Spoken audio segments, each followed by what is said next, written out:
But the best thing for both countries, it's the busiest bridge ambassador in North America, the Ambassador Bridge.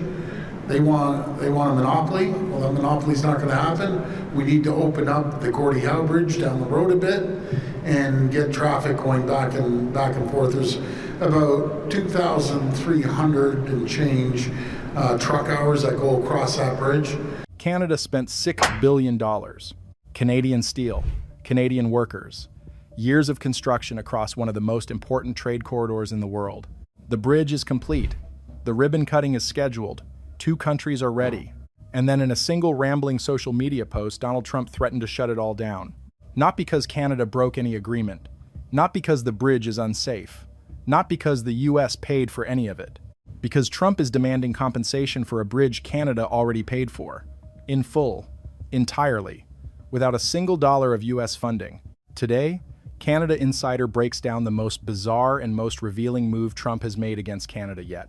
And what Carney said back was surgical. Here is what Trump actually did. In a single social media post, 300 words, rambling, unfocused, filled with accusations, Trump demanded that the United States be fully compensated for, and we are quoting directly here, everything we have given them. He threatened to block the opening of a bridge that is already complete, already built, already ready to carry 2,300 trucks per day across one of the busiest trade corridors in North America. But here is the problem with that demand. The United States gave nothing. Canada paid for everything. $6 billion. Every cent. And here is why that $6 billion matters so much. Ford mentioned 2003. 100 trucks on that corridor. But here is the full picture. The Ambassador Bridge alone currently handles approximately 10,000 trucks. Every single day, that is 1 truck every 8 seconds. Non-stop, around the clock. 365 days a year. This is not a local road. This is the single most important trade artery between Canada and the United States. And Trump just threatened to choke it. We discussed the bridge. I explained that Canada, of course, paid for the construction of the bridge, over $4 billion, that the ownership is shared between the state of Michigan and the government of Canada, and that in the construction of the bridge, obviously there's Canadian steel, Canadian workers, but also U.S. steel, U.S. workers that were involved. This is a great example of cooperation between our countries. Look forward to it opening. And what is particularly important, of course, is the commerce and the tourism and the voyages of Canadians and Americans that will go across that bridge. Notice what Carney did there. No outrage, no escalation, no dramatic press conference. He listed the facts, calmly, directly, one by one. Canada paid over $4 billion. Ownership is shared with Michigan. Canadian steel and American steel were both used. Canadian workers and American workers both built it. And then with complete composure, he called it exactly what it is. A great example of cooperation between our countries. That is not weakness. That is a trap. Because now Trump has to explain why he is demanding compensation for a project Canada funded, built with American workers, and handed partial ownership to an American state. There is no answer to that question that makes Trump look reasonable. And Carney knows it. But here is where this gets explosive. Because Trump did not just get the facts wrong about the money. He got the entire history of this project wrong. And the proof is not coming from Canada. It is not coming from Carney. It is not coming from Ford. It is coming from Trump's own words. From his own first term. From a version of Donald Trump that existed before the crockpots moved in. In 2017, Donald Trump did not call this bridge a threat. He did not call it a bad deal. He did not demand compensation. He did not post 300 words of false accusations on social media. He called it vital. He fast-tracked it. He championed it.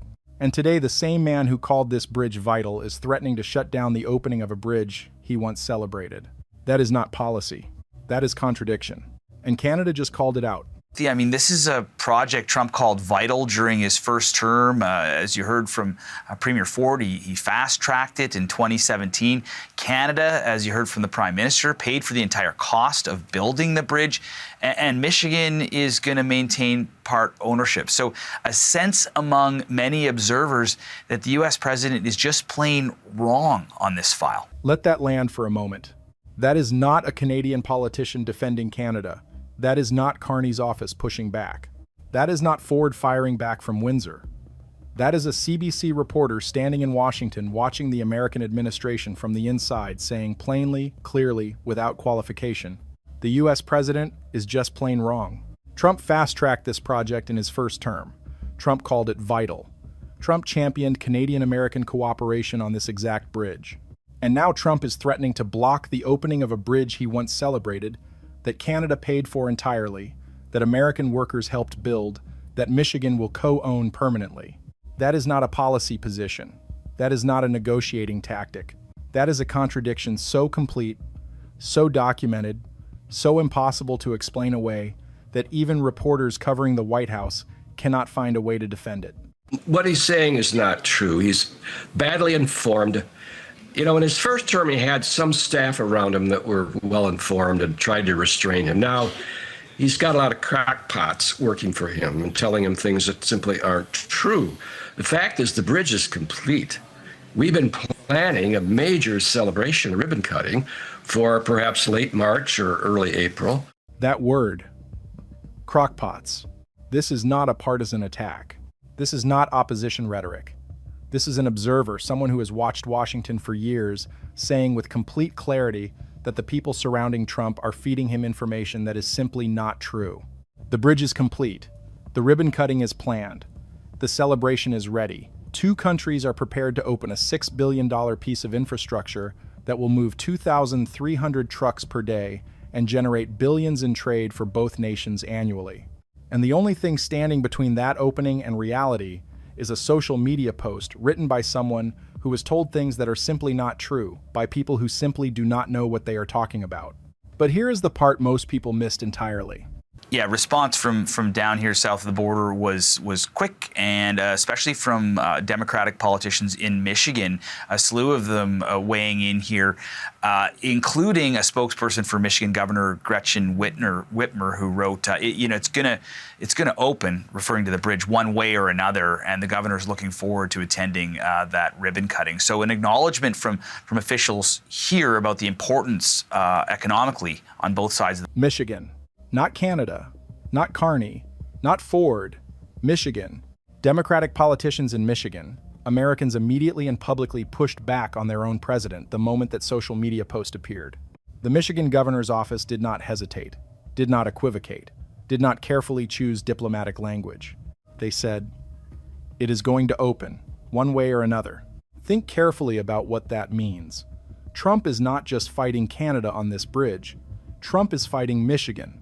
Fighting American state officials, fighting the Americans who helped build it, fighting the state that will co-own it, fighting the voters who will benefit most from its opening before midterm season arrives.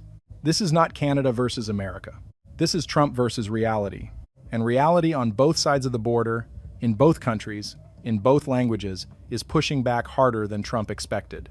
Because $6 billion of steel, concrete, and Canadian determination does not disappear because of 300 words on social media. It just stands there, complete, ready, waiting. So let us be precise about what just happened. Trump demanded the US be fully compensated.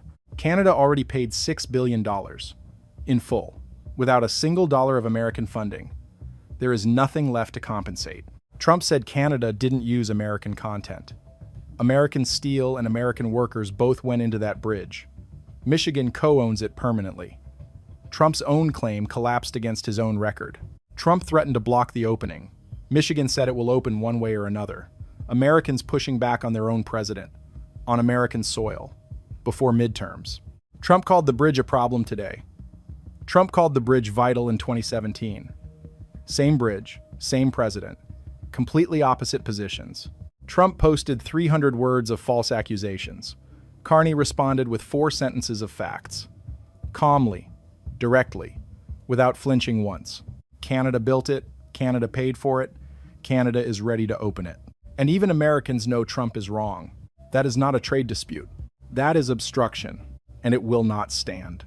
If you believe Canada should never be asked to pay twice for something it already built, if you believe a $6 billion bridge should not be held hostage to a social media post built on information that is simply not true, if you want analysis that cuts through every false claim, every contradiction, and every move Ottawa is making in real time, this is your channel. Subscribe to Canada Insider. Turn on notifications. Stay ahead of every move that matters. And now I want to hear from you. Should Canada open the Gordie Howe Bridge without waiting for Trump's approval? Or does pushing back risk making the trade war worse? Let me know in the comments below.